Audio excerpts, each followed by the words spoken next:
Michelle, D.C. Go ahead. You're in the Wilkow Majority. Hello.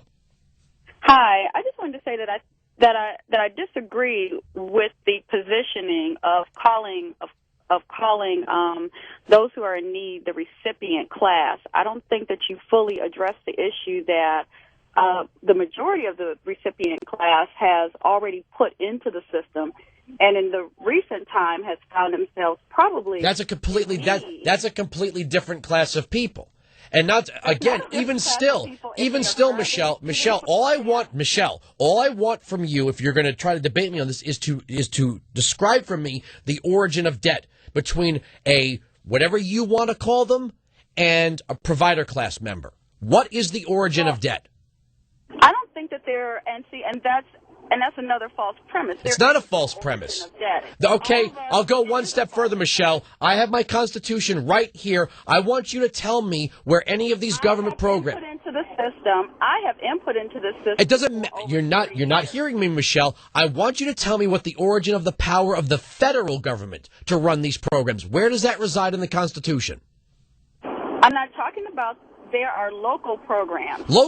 I have no complaint with those. Hold on. I have no Michelle.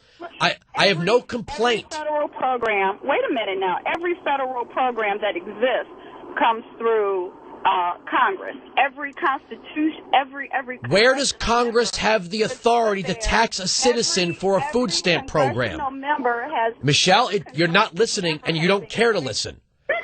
You're over-talking me. Because I'm trying to address a point you're making. Where in the Constitution does Congress have the authority to tax a citizen for a food stamp program? Point across.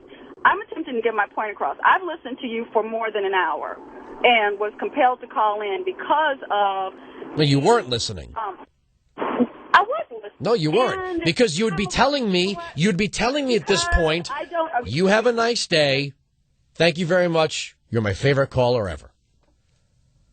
If you were listening all this time, you'd be telling me how you were going to break my argument, and you were going to tell me where I could look in the Constitution for this federal authority to run this program.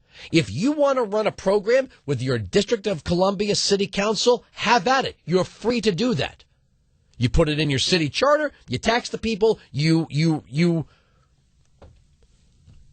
run your program.